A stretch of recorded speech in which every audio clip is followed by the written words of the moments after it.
अस्सलामुअलैकुम and welcome class. मैं हूं आपका टीचर सैयद बख्त। हम पढ़ रहे हैं प्रोग्रामिंग फंडामेंटल्स। आज का टॉपिक है operators precedence. What is mean by precedence, इसको थोड़ा डिटेल से ठीक से समझ लेते हैं।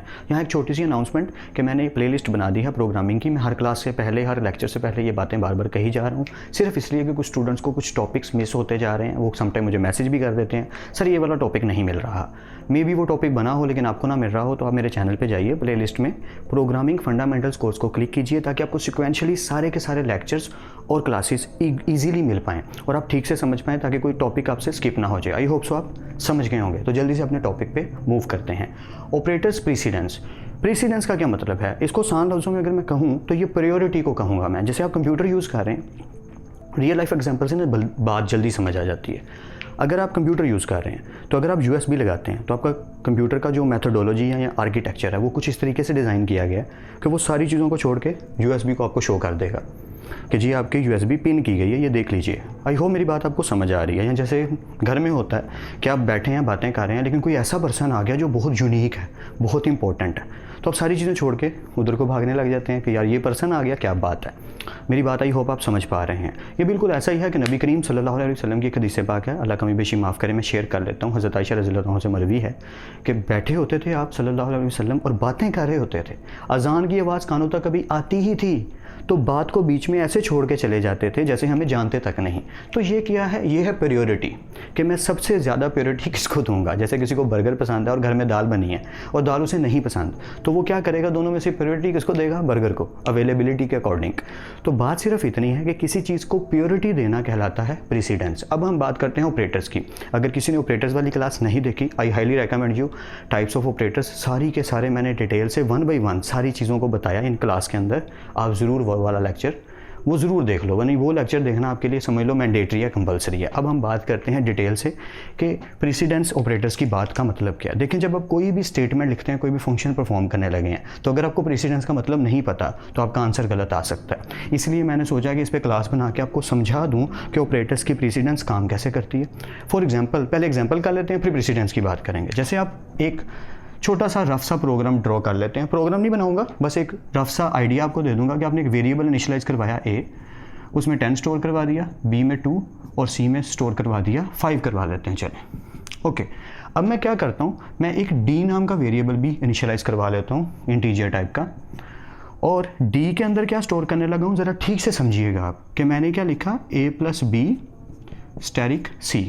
ज़रा कोई मुझे बताएगा आप में से किसका आंसर क्या आएगा? बेटर वे यही है कि आप वीडियो को पॉज करके एक दफ़ा सोचो कि इसका आंसर क्या आएगा। ठीक है, फिर मैं आपको बता देता हूँ। अब फ़ौरन से मैं बता रहा हूँ ताकि आपने आई होप के सोचा ज़रूर होगा। इसके अकॉर्डिंग आप तो ये सोच रहे होगे ना कि 10 + 2 स्टैरिक और आ गया 5, यानी 10 + 2 क्या हो गए? 12, 12 5 द 60, तो यही आंसर आएगा। नो, यहाँ की स्टोरी थोड़ी डिफरेंट है। इसका आंसर भैया आने वाला है 20। डी का आंसर क्या आने वाला है? 20, यानी मैं सी आउट करवाऊंगा तो 20। क्यों? क्योंकि हमें प्रीसीडेंस का नहीं पता, हम प्रीसीडेंस पे फोकस नहीं कर पाए, हमने इसको सीखा नहीं। इसीलिए ये एक लेक्चर रखा है मैंने कि मैं आपको ठीक से बता पाऊँ कि ऑपरेटर्स की जो प्रीसीडेंस है वो कितनी इंपॉर्टेंट है, ये पता होना ज़रूरी है। उसका चक्कर ये है भैया कि मल्टीप्लाई है ना, जो हमारा जो स्टैरिक है, प्रोडक्ट है, इसकी प्रीसीडेंस ज़्यादा है किससे? प्लस से। तो वो क्या करेगा कि पहले ये वाला फंक्शन परफॉर्म करेगा, 5 to the 10 ले आएगा। अब जब ये वैल्यू आ जाएगी उसको वो 10 में ऐड करके क्या कर देगा? 20। आई होप आप मेरी बात को समझ रहे हैं। तो डी का आंसर क्या आया? 20। लेकिन मैं सिर्फ एक चेंज करूँगा इस प्रोग्राम में, ये जो मैंने स्टेटमेंट लिखी है ना, मैं सिर्फ इसमें एक चेंज करूँगा और डी का आंसर चेंज हो जाएगा 20 से। क्या? ज़रा देखो, मैंने क्या किया, इसको ब्रैकेट लगा दी। और मैथमेटिक्स 8 क्लास से सीखा हुआ है कि ब्रेसिस से क्या होता है कि पहले हमेशा ब्रेसिस सॉल्व होती हैं, यू नो दैट।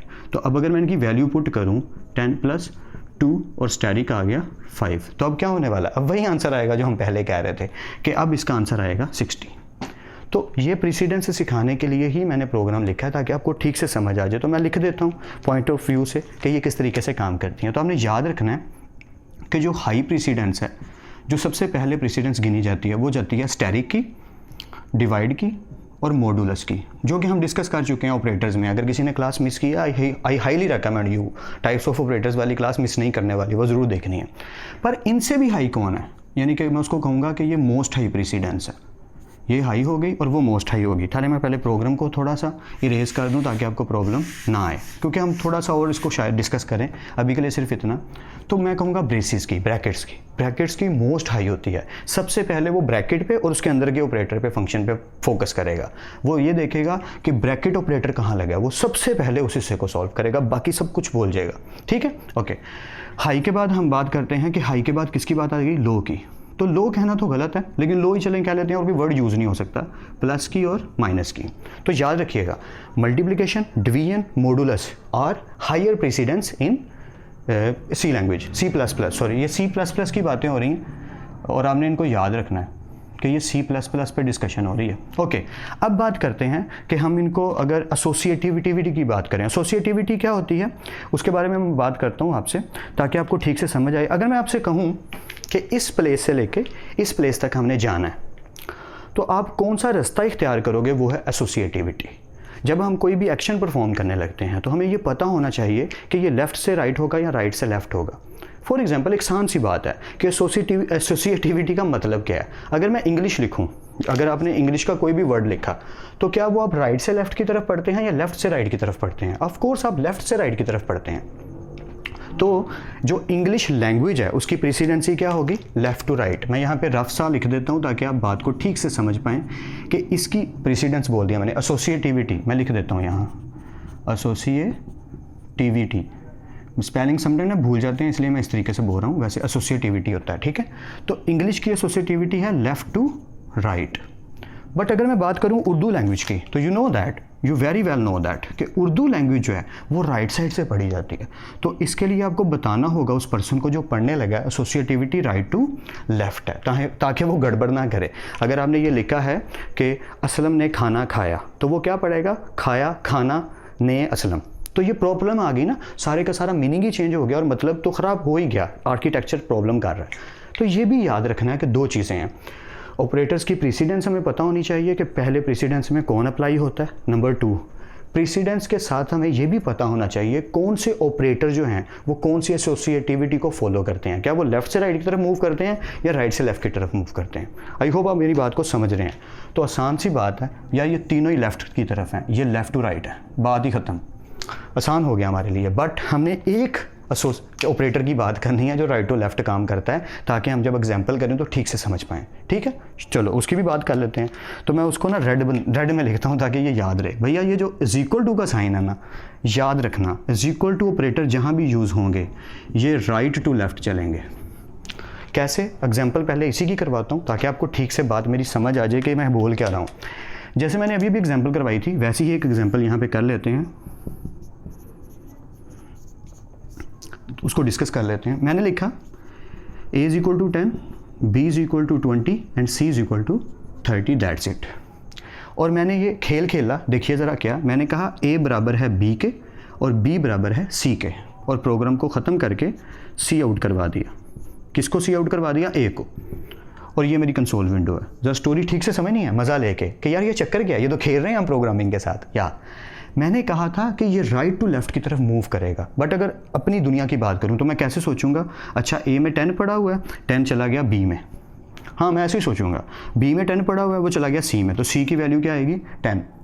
मेरी बात समझ रहे हैं आप। बट यहाँ की स्टोरी डिफरेंट है। मैंने जैसे आपसे पहले बोला कि अगर मैं इस प्रॉपर वे में जाता हूँ तो गड़बड़ हो जाएगी, क्योंकि ये लेफ़्ट टू राइट जा रहा हूँ मैं, जैसे हमें आदत है मैथमेटिक्स में भी और इंग्लिश लैंग्वेज में भी। बट मैं बात कर रहा हूँ प्रोग्रामिंग की प्रेसिडेंस की, और प्रेसिडेंस के साथ एसोसिएटिविटी की। इक्वल टू का जो मेरा ऑपरेटर है वो एसोसिएटिविटी यूज़ करता है राइट टू लेफ़्ट, तो ये राइट टू लेफ़्ट मूव करेगा भाई जी, ये c की वैल्यू को b में स्टोर करेगा। हाँ, यही तो मज़ेदार खेल है, ताकि मैं बता पा रहा हूँ ठीक से, और मैं इसलिए तो बता रहा हूँ ताकि आप ठीक से समझ पाएंगे चक्कर है क्या। सो c में स्टोर है 30 जाएगा b में, b में 30 आ गया, अब वो 30 किस में जाएगा, a में, तो प्रिंट जो होगा भैया वो 30 होगा। या यही तो खेल है जिस वजह से मैं ये एग्जांपल्स आपको करवा रहा हूँ और इस तरीके से बता पा रहा हूँ कि आप ठीक से समझें। एंड आई होप कि आपको बात ये ठीक से समझ आ गई हो कि राइट टू लेफ़्ट का मतलब क्या है, कि वो राइट से मूव करना शुरू करेगा, लेफ़्ट से नहीं। तो आपने ये याद रखना है और प्रॉपर वे में इसको फोकसेबल रखना है। ठीक है, अगर किसी को वीडियो में कोई भी प्रॉब्लम आ रही है तो वो पीछे करके देख सकता है, क्योंकि मैंने एक एग्जांपल और करवानी है, वो किसकी, इन भाई साहबों की। वैसे मैंने एक करवा दी है ताकि आपको उससे आइडिया होना शुरू हो गया होगा, लेकिन एक और एग्जांपल कर लेते हैं और बेटर हो जाएगा। फॉर एग्जाम्पल हम लिखते हैं a is equal to 2, b is equal to 3, c is equal to 4, d is equal to 10 और इसको क्लोज कर देते हैं। अब ज़रा खेल खेलते हैं मज़ेदार सा। एक और वेरिएबल ले लेते हैं e नाम का, ठीक है, थोड़ा रफ ना हो जाए यार, हो तो रहा है वैसे रफ, इट्स ओके। अब मैं क्या चाहता हूँ कि e के अंदर मैंने कुछ अजीब सा प्रोग्राम लिखना है, ज़रा ठीक से समझना है इसको। d multiply c plus a multiply b, ठीक है, बस इतना ही काफ़ी, आई होप सो या। और मैंने क्या किया, इधर ऐसे ब्रैकेट लगा दी। अब ज़रा फोकस से ठीक से समझना है कि ये काम कैसे करेगा। इधर भी ब्रैकेट लगा दी, तो मेरे लिए प्रोग्राम इजी है सॉल्व करना। अगर मैं ब्रैकेट नहीं लगाता तो सोल्यूशन और निकलेगा, ब्रैकेट लगा देता हूँ तो सोल्यूशन और निकलेगा। और लेफ़्ट टू राइट है, राइट टू लेफ्ट है, ये मैटर करता है। अब ज़रा होगा क्या, ज़रा देखिए, d की वैल्यू क्या है हमारे पास 10 और c की वैल्यू क्या है हमारे पास 4। तो पहले वो इसको सॉल्व करेगा, 40 ले आएगा, सबसे पहले वो यही ब्रैकेट सॉल्व करेगा। अब वो जंप करेगा दूसरी ब्रैकेट पे, क्योंकि हमारी ब्रैकेट की सबसे ज़्यादा प्रेसिडेंस हाई है, मोस्ट हाई मैंने इसीलिए लिखा। अब वो इधर मूव कर गया तो एक ही वैल्यू है 2, मल्टीप्लाई का साइन आया, मल्टीप्लाई का साइन या मैंने कंप्यूटर की आदत पड़ जाती है। b की वैल्यू आई 3, तो वो सबसे पहले इसको लिखेगा 2 3 6। अब वो फोकस करेगा इस पर, 40 प्लस 6 कितने आ गए 46, ठीक है। पर अब मज़े की बात, यहाँ मज़ा तो हर एक एग्जाम्पल में आना है ना यार। अगर मैं ब्रैकेट हटा भी दूँ, ये है मज़े की बात जो मैं करने लगा हूँ आपसे, या फोकस करना है आपने। अगर मैंने ब्रैकेट्स हटा दी तो स्टोरी क्या होगी, क्या ये चेंज करेगा कुछ, क्या वैल्यूज़ में प्रॉब्लम आएगी? नो। क्यों? हमने अभी अभी तो पढ़ा कि जो हमारा स्टैरिक है उसकी प्रेफरेंस ज़्यादा है, तो वो सबसे पहले a और b को मल्टीप्लाई करेगा, d और c को मल्टीप्लाई करेगा, अब इन्हें ऐड करेगा। बातों को ठीक से समझना है, मैं जो समझा रहा हूँ ना उसको ठीक से प्रॉपर वे में देखो कि हमने दोनों सिचुएशंस को देखना है कि अगर मोस्ट हाई है हमारी प्रेफरेंस तो वो उसको फोकस करेगा, उसके बाद वो किसको देखेगा, हाई वाले को देखेगा कि पहले मैंने मल्टीप्लाई करनी है वैल्यूज़, उनके जब आंसर आएंगे फिर मैंने एडिशन करना है। या ये इस तरीके से काम करता है। एंड आई होप सो कि आपको ठीक से समझ आ रही हो मैं जो सिखाना चाह रहा हूँ, जो बताना चाह रहा हूँ। हमने डिस्कस किया ऑपरेटर प्रीसीडेंस को और एसोसिएटिविटी को। मैं फिर से छोटा सा समरी करके बना के बता देता हूँ। प्रीसीडेंस का मतलब है प्योरिटी, कि पहले कौन से ऑपरेटर को मैंने फॉलो करना है। तो मोस्ट हाई ब्रैकेट्स, हाई में आगे plus minus multiply division and modulus, और लो में आगे प्लस और माइनस। ये सारे के सारे काम करते हैं लेफ़्ट टू राइट की तरफ। ये लेफ़्ट से वर्क करना शुरू करते हैं, बट ये लेफ़्ट से जो राइट की तरफ मूव करना शुरू करते हैं, वर्क करना शुरू करते हैं, इसे कहते हैं एसोसिएटिविटी। तो ये लैंग्वेज के वर्ड्स हैं जो आपने याद रखने हैं कि सी लैंग्वेज में, प्रोग्रामिंग में, इंजीनियरिंग कर लेंगे और इंजीनियर जब बात करते हैं तो वो कोशिश करते हैं ये लैंग्वेज को यूज़ करने की जो कंप्यूटर वर्ड्स को यूज़ करती है। यानी कि वो क्या बोलेंगे, वो ये बोलेंगे कि आपने जो सिंबल क्रिएट किया उसकी प्रेसिडेंस क्या है, लो है, हाई है, क्या है। फिर वो ये पूछेंगे या बोलेंगे कि ये जो सिंबल हम यूज़ करने लगे हैं, ये जो ऑपरेटर हम यूज़ करने लगे हैं, इसकी एसोसिएटिविटी क्या है। तो जिसको पता ही नहीं है एसोसिएटिविटी का, वो बताएगा कैसे कि लेफ़्ट टू राइट या राइट टू लेफ़्ट। तो आपने दोनों चीज़ों को ठीक से समझना है कि ऑपरेटर्स किस लिए हैं, कि हम उनसे फंक्शन परफॉर्म करें। प्रेसिडेंस का मतलब कि पहले कौन चलेगा हमारी स्टेटमेंट में, और फिर उसके बाद इसका जो एसोसिएटिविटी पैटर्न है वो क्या है, वो लेफ़्ट टू राइट की तरफ है या राइट टू लेफ़्ट की तरफ है। आई होप इस क्लास ने आपकी कुछ ना कुछ हेल्प ज़रूर की होगी ऑपरेटर्स प्रेसिडेंस और एसोसिएटिविटी को समझने में, और आप लेक्चर्स को ठीक से फॉलो अप करते जाइए। इंशाल्लाह आपको काफ़ी ज़्यादा हेल्प होनी शुरू हो जाएगी, चीज़ें समझ आनी शुरू हो जाएंगी। मुझे भी बताएं जहाँ से कोई कन्फ्यूजन हो या बातें समझ आएँ तो भी बताएं, ताकि मुझे आइडिया होने लग जाए कि कहाँ से मैं बेटर वर्क कर रहा हूँ, कहाँ पर मैं कन्फ्यूजन में थोड़ा सा आपको इधर उधर लेके जा रहा हूँ। ठीक है ना, ट्रैक पर रहना है, ठीक से समझना चीज़ों को। छोटी छोटी चीज़ें हैं, मैं बारीकियों से, फोकस से और आपके लेवल पे आगे बताने की पूरी कोशिश कर रहा हूँ। तो आई होप सो कि आपको ये लेक्चर कुछ ना कुछ हेल्प ज़रूर कर पाया होगा। मिलते हैं नेक्स्ट लेक्चर में, तब तक अपना और अपने घर वालों का ख्याल रखिएगा। खुदा आप सबको खुश रखे और कामयाब करे। खूब मेहनत करते रहिए लेकिन स्मार्ट वर्क के साथ। अल्लाह हाफिज़ क्लास।